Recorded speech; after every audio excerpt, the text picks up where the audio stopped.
आइए सबसे पहले पूरे हुजूर क़ल्ब के साथ अपने क़ल्ब को इश्क़ व मोहब्बत से सरशार करके मदीने की पुरबहार गलियों का तसव्वुर करके गुंबद खज़रा के हसीन तसव्वुरात में खोकर ताजदार मदीना राहते क़ल्ब व सीना सल्लल्लाहु ताला अलैहि वसल्लम के हुजूर मोहब्बत से झूम झूम कर पूरी ईमानदारी और दयानतदारी के साथ दरूद पाक पढ़ लें। अल्लाहुम्मा सल्ली अला सय्यदना मौलाना मुहम्मद व अला आलि मौलाना सय्यदना मोहम्मद मौलाना वबारिक मुहम्मद वसल्लिम कमा तुहिब्बु व तर्दा बिन तुसल्ली अलैहि सलातु व सलाम अलैका या रसूलल्लाह। रसूल। एक बार और बाबा से बुलंद दरूद पाक पढ़ें। सल्लल्लाहु अल्लाहुम्मा अलैहि सल्ली अला वसल्लम सय्यदना मौलाना मुहम्मद व अला आलि सय्यदना मौलाना मुहम्मद कमा तुहिब्बु व तर्दा बिन तुसल्ली अलैहि सलातु व सलाम अलैका या रसूल अल्लाह। एक बार और मोहब्बत से जी लगाकर नबी और आले नबी पर सल्लल्लाहु अलैहि वालिही सल्लल्लाहु अलैहि वसल्लम सलातुम व सलामुन अलैका या रसूल अल्लाह सलातुम व सलामुन अलैका या हबीब अल्लाह सलातुम व सलामुन अलैका या नबी अल्लाह।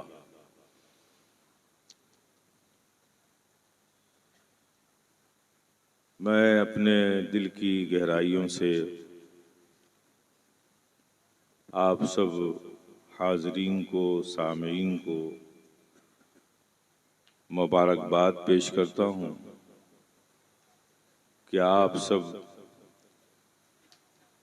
आज इस जश्न मोहब्बत में हाजिर आए।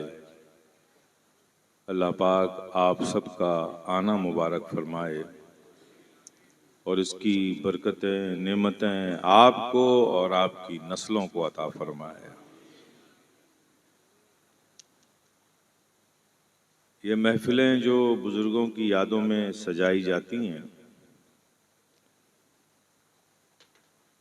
ये सिर्फ हमारी मोहब्बतों और अक़ीदतों के इजहार के लिए ही नहीं होती, बल्कि ये हमारी ज़रूरत भी है। ये हमारी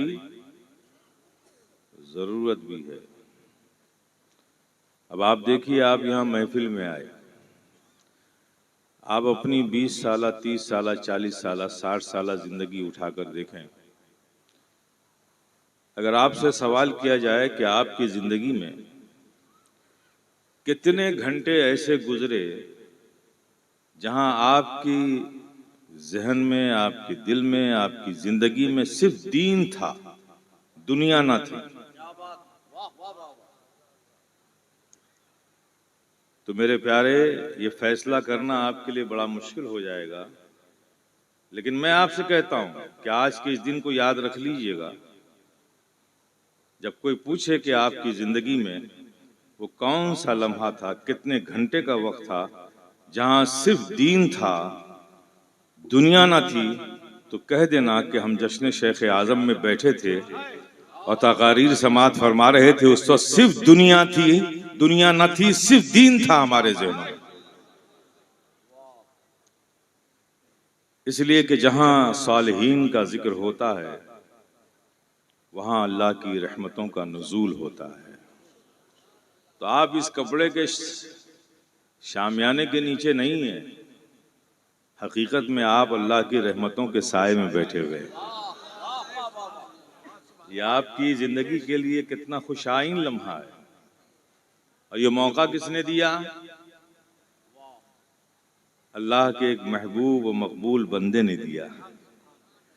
बहाना उसका नाम बना, उसकी जश्न बना, उसकी याद बनी, और सादतें ये मिली कि आप अल्लाह की रहमत के साए में बैठ गए।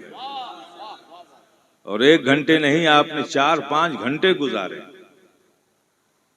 तो ये हम सब की मुश्तरका खुशनसीबी भी है, फिरोज बख्ती भी है। हम अपने रब के इस फजल पर जितना शुक्र अदा करें कम है कि अल्लाह पाक हमें ऐसे मौके अता करता है और हमारे दिलों में अपने महबूबीन की मोहब्बत को डालता है। वो मोहब्बतें हमें खींच कर ऐसी महफिलों में ले आती हैं और हमारा वक्त ऐसा गुजरता है कि जहाँ सिर्फ दीन होता है, जहाँ दुनिया नहीं होती। हजरात, तकरीर आपने समाअत फरमाई मुफ्ती मोइनुद्दीन साहब क़िबला से, और अभी आपको फिर सुननी है जनाब सैयद अमीनुद्दीन साहब क़िबला की तकरीर, अमीरुल क़ादरी साहब की तकरीर सुननी है आपको। जाहिर है कि आप सबको पता है कि हुजूर शेख आज़म मेरे वालिद गिरामी थे। मैं सिर्फ एक बात कहना चाहता हूँ,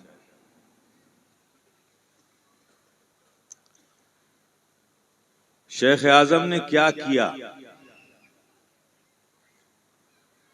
दुनिया से क्या लिया और दुनिया को क्या दिया। मैं सबको देता हूं, एक ऑफर करता हूं, आइए। अल्लाह अपने महबूब बंदों से जब कोई काम लेता है ना, तो उसकी तबीयत भी बदल देता है, उसकी सोच भी बदल देता है, उसकी जिंदगी भी बदल देता है। शेख आज़म की पूरी जिंदगी का मुताला कर लो, उन्होंने सिर्फ दिया ही है, लिया कुछ नहीं है। अगर वो भी लेते होते तो दो चार शहरों में उनके भी कुछ फ्लैट्स होते, कुछ प्रॉपर्टी होती, कुछ जायदाद होती, कुछ मकानात होते। मैं पूरी जिम्मेदारी से कहता हूँ कि शेख आज़म के विसाल के बाद, जिसे कहते हैं ना विरासत में, हमें सिर्फ अपना एक आबाई मकान मिला है जो कि जोशे में है। न कोई जमीन है, न कोई जायदाद है, न कोई प्रॉपर्टी है। और आपसे भी मैं कहता हूं कि मेरी इस बात को आप गलत साबित कर दीजिए, लेकिन हाँ, शेख आज़म ने दिया बहुत कुछ है। उस जमाने में दिया है अहले सुन्नत वल जमात को, उन इलाकों में दिया है जहां इलाकों में जाना एक इंसान अपने लिए मुहाल समझता था। वहां बैलगाड़ियों पे जाकर लोगों की दीन की हिफाजत भी की है, और उस हिफाजत को मुस्तहकम बनाने के लिए दीनी इदारे भी कायम किए हैं। आप दिनाजपुर का इलाका उठा लीजिए, बिहार का पूर्णिया है, किशनगंज है, ये सब जो इलाके हैं, मज़ाफ़ात हैं। शहरों में तो इस तरह के काम लोग सभी कर लेते हैं, लेकिन बहुत ही खुर्दा गांव में जाकर, जहां सड़कें भी ना हो, जाने का कोई सामान और साधन भी ना हो, वहां जाकर ये काम करना जाहिर है कि ये बड़े पुरअज़्म लोगों का काम होता है। मैंने शेख आज़म की जिंदगी को जितना देखा, जितना समझा, कि उनको पूरी जिंदगी में सबसे ज्यादा जो तड़प थी, जो शिद्दत से उन्हें बेचैन करती थी, वो एक फिक्र थी कि मैं लोगों के अकायद की हिफाजत कैसे करूं, उसके लिए क्या करूं कि लोग गुमराह ना हो और अहले हक बनकर रहें, अकीदे हक पर रहें। जिंदगी भर इसकी कोशिशें करते रहे वो, पूरी जिंदगी, उनकी अमली जिंदगी आज भी ये सबूत है। हमारे बाहर से भी मेहमान आए हुए, आप चले जाइए, बांग्लादेश चले जाइए। एक जमाना था कि बांग्लादेश में उलमाए अहले सुन्नत की एक बड़ी कसीर तादाद थी। वो सब हिंदुस्तान में आकर पढ़ के गए, वहाँ पे दीनी खिदमात की, लेकिन ज़माना गुजरता गया, वो लोग सब दुनिया से रुखसत होते गए। फिर यहाँ आकर पढ़ना वहाँ के लोगों के लिए नामुमकिन हो गया। तो वहाँ पर देवबंदियों ने बड़े बड़े इदारे कायम किए, बड़े बड़े इदारे कायम किए, लेकिन सुन्नियों का कोई मजबूत इदारा ऐसा नहीं था कि वहाँ से पढ़कर निकलने वाला बच्चा लोगों के अकीदे का तहफ़्फ़ुज़ कर सके। खिताब करना एक अलग चीज़ होती है। आजकल उमूमन स्टेज पर जितने भी खतीब हैं ना, मैं आपसे बता दूं ना, सब मदरसे से भागे हुए लोग हैं, जिन्होंने निसाब भी मुकम्मल नहीं किया है और बहुत कामयाब मुकर्रिर हैं स्टेज के। वो बात छोड़ दीजिए आप, लेकिन ज़मीन पर काम करना, अकीदे के तहफ़्फ़ुज़ के लिए काम करना एक बड़ा बुनियादी काम होता है। शेख आज़म ने बांग्लादेश में इस ज़रूरत को बड़ी शिद्दत से महसूस किया। एक दूसरा मुल्क है, ज़बान वहाँ की बंगला है, कोई फ़ारसी, उर्दू, अरबी पढ़ना नहीं चाहता। वहाँ तो बुखारी शरीफ को भी बंगला में कर दिया गया है, मुस्लिम शरीफ भी, और उसकी तलखीस है, पूरी बुखारी भी नहीं पढ़ाई जाती। चंद अहादीस बंगला में, बस यही निसाब में वहां पे। ये इल्मी ज़ुबू हाली का हाल था। तो वालिद साहब ने बड़ी शिद्दत से महसूस किया, कहा कि मैं यहाँ दरसे निजामिया का एक मदरसा कायम करूंगा। ये बहुत बड़ा चैलेंज था। सवाल ये है कि कायम तो कर देंगे, पढ़ेगा कौन? यहाँ की जबान तो बंगला है, ये फारसी कौन पढ़ेगा? उर्दू कौन पढ़ेगा? ये अरबी कौन पढ़ेगा? तफसीर कौन पढ़ेगा? बैजावी मदारिक ये सब पढ़ेगा कौन? हिदाया पढ़ेगा कौन? शरअ अकायद की किताबें पढ़ेगा कौन? वालिद साहब ने कहा कि जब मैं इदारा कायम करूंगा तो पढ़ने वाले बच्चे भी मिल जाएंगे। फिर उन्होंने तमाम उलमाए बांग्लादेश को बुलाया कि मैं चाहता हूं कि ये निसाब मदरसे में कायम हो। वालिद साहब ने मदरसा कायम किया। माशाअल्लाह 5 मंजिला है, कितने मंजिला है इमारत? 6 मंजिला इमारत मदरसे की कायम की।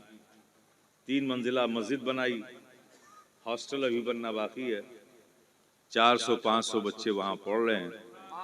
और बेहमदी ताला इस पिछले 10-12 सालों में हमने उस इदारे से 2 बैच निकाले हैं जो आलिम और फाजिल बनकर निकले हैं, जो अरबी भी पढ़ना जानते हैं, फारसी भी जानते हैं, उर्दू भी जानते हैं, और सब बंगाली के बच्चे हैं।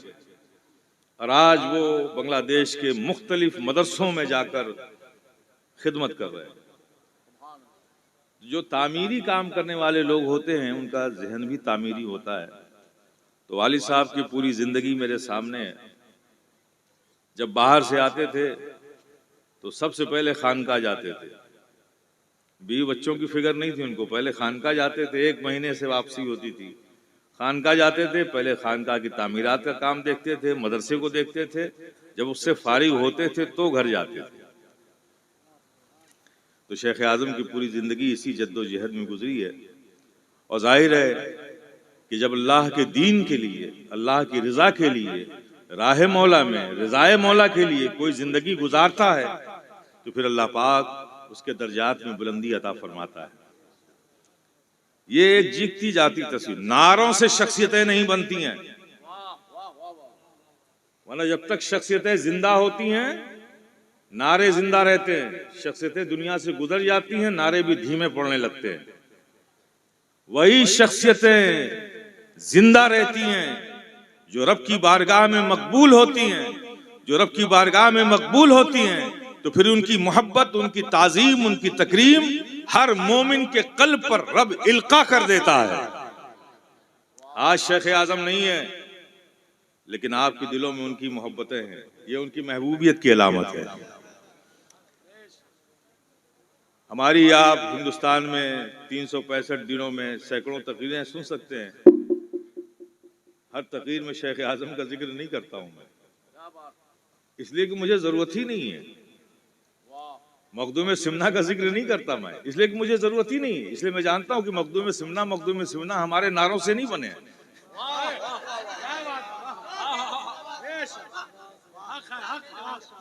शेख आजम हमारे नारों से नहीं बने। मखदूम मशाइख सरकार कला हमारे नारों से नहीं बने। हम शबीए गौसुस्तकलाइन आला हजरत शफी मियाँ हमारे नारों से नहीं बने। वो बने हैं रब की बारगाह में मकबूल महबूब होने से। और जो रब की बारगाह में मकबूल महबूब हो जाता है, अल्लाह पाक फिर हर मोमिन के दिल पर उसकी मोहब्बत को इल्का कर देता है। यही वजह है कि हमने गौसे आजम को तो नहीं देखा, न गौसे आजम को देखा है, न गौसे आजम को सुना है, न वो जमाना पाया है। लेकिन कौन ऐसा मोमिन बंदा होगा जिसके कल्ब में गौसे आजम की मोहब्बत ना होगी, उनकी ताजीम ना होगी, उनकी तकरीम ना होगी। हम आप समझते हैं कि गौसे आजम के जिक्र से गौसे आजम को लोगों ने जाना। जनाब वाला ये बात नहीं है। जो मोमिन होगा अल्लाह के इन महबूबीन की मोहब्बतें उनके सीनों में होंगी। हाँ, मुनाफिक इससे महरूम है।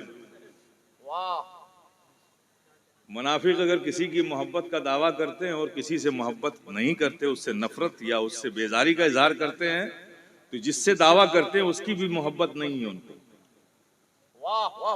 क्योंकि मोहब्बत में नफरतें नहीं होती, मोहब्बत सिर्फ मोहब्बत चाहती है। नफरत एक नजासत है और एक मोहब्बत एक पाकीज़ा चीज है। तो पाकीज़गी में नजासत को मिलाओगे तो वो भी खराब हो जाएगी। तो जो मोमिन होते हैं उनके दिलों में हर अल्लाह के दोस्त बंदों की मोहब्बतें होती हैं। तो आपको भी वो मोहब्बतें यहाँ खींच लाई हैं। अल्लाह पाक आपकी इन मोहब्बतों को सलामत रखे। मेरे प्यारे शेख आज़म की ज़िंदगी, बाकी तो उलमा बता ही रहे हैं, मैं तो उनका बेटा हूँ, मेरे अपने कुछ एहसासात हैं और मैं तबीयतन शख्सियत परस्त नहीं हूँ।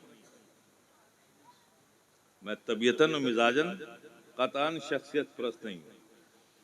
मेरे नज़दीक वो एक इमाम भी बड़ा ताज़ीम व तकरीम का हक रखता है जो किसी गांव में 5 मुक्तदियों को अपने पीछे नमाज पढ़ा रहा है। दीन के ऐसे खादिम की भी मैं ताज़ीम करता हूँ। तो बज़ाहिर जिसकी खिदमतें होती हैं दीन के हवाले से, वो सब बाइसे ताज़ीम व तकरीम होते हैं। और मेरा यही मिजाज है कि मैं उनकी इज्जत भी करता हूँ, उनकी ताज़ीम भी करता हूँ। तो शेख आज़म की ज़िंदगी जो मैंने अमली ज़िंदगी देखी, एक जुनून था उनका दीन और सुन्नियत के हवाले से। मदरसे कायम करो, बच्चों में इल्मी ज़ौक़ पैदा करो, सुन्नियत का मुबल्लिग बनाओ इन्हें। और शेख आज़म क्वांटिटी के कायल नहीं थे, वो क्वालिटी के कायल थे। बच्चों को आलिम दीन बना दो सिर्फ पगड़ी बांधकर, और वो किसी सलाहियत के मालिक ना हो तो आपने उनके तो हाथ पैर बांध दिए। अगर वो आलिम ना होता तो मजदूरी करके घर चला लेता, ईंटें उठाकर घर चला लेता। आपने आलिम बना दिया तो वो ईंटें भी नहीं उठा सकता। शेख आज़म फरमाते थे कि मदरसे में जिन बच्चों को दाखिला लिया जाता है, अब हमारी जिम्मेदारी है कि उनको ऐसा पुख्ता आलिम बनाया जाए कि वो आलिम बनने के बाद अल्लाह का शुक्र अदा करें कि मैं आलिम हूँ। उनको पछतावा ना हो कि मैं आलिम होकर के मेरी सारी ज़रूरतों की तकमील के लिए मेरे हाथ पैर बन गए हैं। तो ये उनकी सोच थी मेरे प्यारे, और उनकी अमली ज़िंदगी की जिंदा मिसाल आप जाके पूर्वांचल के इलाके में, दिनाजपुर के इलाके में, यूपी के बहुत से इलाकों में आप जाके देख लिए कितने मदरसे कायम किए हुए हैं। घर तो नहीं बनाया, घर तो आज भी वैसे ही हमारा है जैसे पहले था, उसमें कोई तामीर नहीं है, लेकिन मदरसे कितने बना डाले, खानकाहें कितनी बना डाली, मस्जिदें कितनी बना डाली, आप शुमार कर सकते हैं मेरे प्यारे। तो ये अल्लाह के महबूब बंदों की अलामत होती है। जहां एक इंसान किसी ऐसे काम को, दीन के काम को करना अपने लिए नामुमकिन समझे, औलिया किराम की शान ये होती है कि औलिया किराम उस माहौल में पहुंचकर और दीन के अहकाम और दीन का काम करके दुनिया को ये बताते हैं कि ये इस्लाम है, इस्लाम, इस पर अमल करना, दीन की अशात करना, अहकाम पर अमल करना हर जमाने में मुमकिन है, हर मकाम पे मुमकिन है, हर दौर में मुमकिन है। यह औलिया किराम का खास काम है, खास काम है मेरे प्यारे। ये मैसेज देते हैं जहां एक आम मुसलमान किसी ऐसे इलाके में, ऐसे माहौल में, ऐसे जमाने में, ऐसी जगह पर ये महसूस करे कि यहाँ पर दीन का काम करना, यहाँ पर अहकाम की अदायगी करना हमारे लिए नामुमकिन है, तो औलिया किराम का प्यारे बस काम वहीं से शुरू होता है। वो ऐसे माहौल में, ऐसे मकाम पर पहुंचकर और इस्लाम के अहकाम पर, इस्लाम का काम करके, दीन का काम करके दुनिया को ये पैगाम देते हैं कि मेरे प्यारे सुनो, ये इस्लाम है, इस्लाम, इस पर अमल करना अरब में भी मुमकिन है, कुवैत में भी मुमकिन है, बहरैन में भी मुमकिन है, यूनाइटेड अरब इमारत में भी मुमकिन है, कतर में भी मुमकिन है, तो रशिया में भी मुमकिन है, जापान में भी मुमकिन है, स्विट्जरलैंड में भी मुमकिन है, स्विट्जरलैंड की बर्फपोश पहाड़ियों पर भी मुमकिन है, टोक्यो जापान में भी मुमकिन है, बीजिंग चाइना में मुमकिन है, हांगकांग में मुमकिन है। ये इस्लाम है, इस्लाम, इस पर अमल करना हिंदुस्तान में मुमकिन है, इस गोविंदपुर की सरजमीन पर भी मुमकिन है, आगरा में भी मुमकिन है, काशी में भी मुमकिन है, मथुरा में भी मुमकिन है, अयोध्या में भी मुमकिन है। ये इस्लाम है, इस्लाम, इस पे अमल करना हर जमाने में और हर जगह मुमकिन है, किसी जमाने में नामुमकिन नहीं। ये औलिया इकराम का खास काम होता है मेरे प्यारे। इस तनाजुर में आप शख्सियात का जायजा लें, शख्सियात का जायजा लें। अब ये आज का दौर है कि आज ये विलायत पोस्टरों से बांटी जाती है, पोस्टरों में। ये वली हैं, ये कुतुब हैं। मैं आपको मशवरा दूंगा, खुदारा अपनी इस बेचैन तमन्नाओं को अपने काबू में कीजिए। बाद नबूवत विलायत बहुत अहम चीज है इस उम्मत मुहम्मदिया में। आप समझ रहे हैं? विलायत किसी कहते हैं? वली अल्लाह, अल्लाह का दोस्त। क्या कहते हैं? अल्लाह का दोस्त। अजीब बात है। ये तो वही बात हो गई अजीब सी कि आप सड़क पर निकलिए और कहिए कि ये महमूद मियाँ का दोस्त है। कमाल है भाई। मेरा दोस्त मैं बनाऊंगा कि आप बनाएंगे? बोलो ना मेरे प्यारे, आप बनाओगे मेरा दोस्त कि मैं बनाऊंगा? तो अल्लाह का दोस्त अल्लाह बनाएगा कि आप बनाओगे? अल्लाह बनाएगा तो फिर आप क्यों बनाते फिर रहे हो? आप क्यों बनाते फिर रहे हो? मेरे प्यारे, ये काम रब का है जिसे वो कबूल कर ले। अल्लाह का दोस्त, उसकी कबूलियत की अलामत क्या है? जिस भी अल्लाह के ऐसे बंदे की मोहब्बत मोमिनों के सीनों में पैदा हो जाए, समझ लो वो मकबूल बंदा है, वो महबूब बंदा है। आपको बनाने की जरूरत नहीं है। और औलिया इकराम से ये जमीन कभी खाली नहीं है, ना रहेगी। ये अलग बात है कि आप वहां तक पहुंचे या ना पहुंचे। चाइना ने बेशुमार सामान बना डाले हैं। जो जापान बनाता है उसकी डुप्लीकेट चाइना फौरन बना देता है, और जापान से ज्यादा चाइना का माल मार्केट में होता है। लेकिन चाइना के प्रोडक्ट से ये मतलब थोड़ी कि जापान ने बनाना बंद कर दिया। ये अलग बात है कि जापान के माल तक रसाई बहुत कम लोगों की है, चाइना के माल की तरफ ज्यादा लोग भागते हैं। ऐसे ही मेरे प्यारे, इस रुए जमीन पर औलिया इकराम की कमी नहीं है, हैं। इसलिए कि अगर औलिया किराम इस जमीन पर ना हो तो याद रखो कि जब तक अल्लाह का एक दोस्त बंदा इस रुए जमीन पर है, कयामत नहीं आएगी। और अभी कयामत नहीं आई है तो इसका मतलब दोस्त बंदा है। और इन दोस्त बंदों की जरूरत यह है कि जब तक एक भी इंसान इस जमीन पर जिंदा है, एक भी इंसान, अल्लाह के दोस्त बंदों की जरूरत बाकी है, बाकी है। ये जो लोग कह देते हैं ना, कहते हैं ना, एक पर्दा डाल दिया है लोगों ने कि अल्लाह को पहचानना आसान है, वलियों को पहचानना आसान नहीं। किस एतबार से पहचानना आसान नहीं? अगर वली पहचानने की चीज ही ना हो तो हमारे काम किस आएगी? अगर हम वली को पहचानेंगे नहीं तो फिर विलायत हमारे किस काम की? तो मेरे प्यारे, ये गलत है। ये बात सही है कि वलियों को पहचानना आसान नहीं, वलियों को उनके मकाम के एतबार से पहचानना आसान नहीं। इसलिए कि वली को वली ही पहचानता है, उसके मकाम को वली पहचानता है। लेकिन अगर वली को पहचानेंगे ही नहीं तो फिर विलायत हमारे किस काम की? मेरे प्यारे, अल्लाह ने किसी भी चीज को हमारी अक्लों पर, हमारी समझ पर नहीं छोड़ा है। ये दीन मुकम्मल हो चुका है, ये दीन मुकम्मल कर दिया गया है। जिंदगी के किसी भी पहलू में आपको दीन के मामलात में अपनी तमन्नाओं और ख्वाहिशात और अपनी अक्लों से सोचने की जरूरत नहीं है। दीन ने मुहर लगा दी है, तुम्हारी तमन्नाओं पे कुछ नहीं छोड़ा है। हम पहचाने कैसे? तो आगे ही कुरान में अल्लाह इरशाद फरमाता है कि ये तो मेरे दोस्त हैं जिन्हें कोई खौफ नहीं, जिन्हें कोई गम नहीं। मौला वो कौन लोग हैं? मौला वो कौन लोग हैं जो तेरे दोस्त हैं? तो कुरान ही कहता है अल्लज़ीना आमनू व कानू यत्तकून। ये वो लोग हैं जो ईमान लाए और जिंदगी के हर लम्हा मुझसे डरते रहे। जिंदगी के हर लम्हा मुझसे डरते रहे। अब आप किसी को आसमानों में उड़ता हुआ देख लीजिएगा तो वली मत कह दीजिएगा धड़ से, जो आदत है आपकी। ये छू छा हु हा, आंख लाल पीली करना, केले हाथ में निकाल देना, गायब कर देना, ये सब शोभदे तो सड़कों पे दिखाए जाते हैं। ये विलायत नहीं है, ये दोस्त बंदों का काम नहीं है। एक वली अपनी विलायत को इस कदर छुपाता है, जितना आप अपने सतर औरत को छुपाने का एहतमाम करते हैं ना, उससे ज्यादा एक वली अपनी विलायत को छुपाता है। क्यों?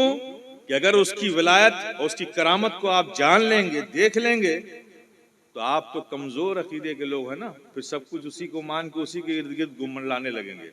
और वली दुनिया में आता है भटको हुओं को रब से मिलाने के लिए। वो किस लिए आता है? भटको हुओं को रब से मिलाने के लिए। और आप कमजोर हैं, अगर ये जान जाएं कि ये अल्लाह का वली बंदा है, तो आप उसी के इर्द गिर्द जमा हो जाएंगे, रब को भूल जाएंगे। इसलिए एक वली अपनी करामत को छुपाता है, अपने मकाम को छुपाता है, क्योंकि वो तो आया ही है आपको रब से मिलाने के लिए। तो मेरे प्यारे, तो किसी को आसमान में उड़ता हुआ देखना तो फौरन वली ना कह देना, बल्कि ये देखना कि वो ईमान वाला है कि नहीं। अच्छा, ईमान वाला है, फिर देखना तकवे वाला है कि नहीं, तकवे वाला है कि नहीं। अब सवाल ये है कि जाहिरन जो तकवा है वो तो नजर आ जाएगा, बातिनन तकवे वाला है कि नहीं वो कैसे जानोगे? इसलिए कि महफिल में तो सभी मुत्तकी हो जाते हैं, तन्हाइयों में मुत्तकी कौन है ये कैसे जानोगे? तन्हाइयों में मुत्तकी कौन है? महफिलों में तो सभी मुत्तकी हो जाते हैं। जिंदगी के हर लम्हा डरने वाला ये रब से है, महफिलों में तो है, तन्हाइयों में भी है, ये कैसे जानोगे? अब इसको जानने के लिए आइए आकाए रहमत की बारगाह में चलते हैं। आका फरमाते हैं, आज शेख आजम की महफिल में आए तो कुछ लेकर जाओ। आका फरमाते हैं, किसी शख्स के बारे में उस वक्त तक कुछ मत कहो जब तक कि उससे 3 मामलात ना कर लो। उसे अपना पड़ोसी बना लो, उससे लेन देन कर लो, उसके साथ सफर कर लो। पड़ोसी बनाओगे तो आपसे छुपेगा नहीं कि इसके घर के अंदर का माहौल क्या है। बाहर तो दीनदारी है, घर में भी दीनदारी है कि नहीं है, उससे नहीं छुप सकता पड़ोसी से। सफर करोगे तो आदत का पता चल जाएगा। लोगों के मजमे को देखकर नमाज पढ़ता है कि तन्हाइयों में भी पढ़ता है। और लेन देन कर लोगे तो उसकी नीयत का पता चल जाएगा। मैं आपको कसौटी दे रहा हूं, इस कसौटी को लेके मैदान अमल में उतर जाओ, पता चल जाएगा आपको कितने वली हैं। तो मेरे प्यारे, ये विलायत बहुत अहम चीज है। एक वली से अगर आपको शर्फ नियाज हासिल हो गया, मुलाकात का शर्फ हो गया, तो वो दिन आपकी किस्मत की बुलंदी का दिन है कि अल्लाह के एक दोस्त बंदे से आपकी मुलाकात हुई। तो हजरात, हुजूर शेख आजम के जश्न में आप आए हैं, अल्लाह पाक आप सबका आना कबूल फरमाए। मेरे वालिद थे, मैंने उनकी जिंदगी देखी है, बड़ी फकीराना जिंदगी थी। कोई लालच नहीं, दुनिया की हाजत नहीं, दुनिया से रगबत नहीं, बिल्कुल एक फकीराना जिंदगी। अगर कुछ फिक्र थी तो बस दीन और सुन्नियत की फिक्र थी। इदारे कायम करते रहे, बच्चों को नसीहतें करते रहे, तालीम व ताल्लुम का बच्चों का इंतजाम करते रहे। इसी में पूरी जिंदगी आपने गुजार दी, इसी में पूरी जिंदगी गुजारी। सूफी मिजान रहमान साहब बांग्लादेश के हैं।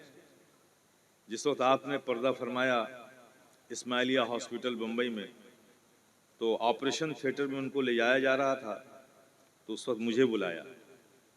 और सूफी मिजान रहमान साहब बांग्लादेश से देखने के लिए आए थे, उन्हें भी बुलाया।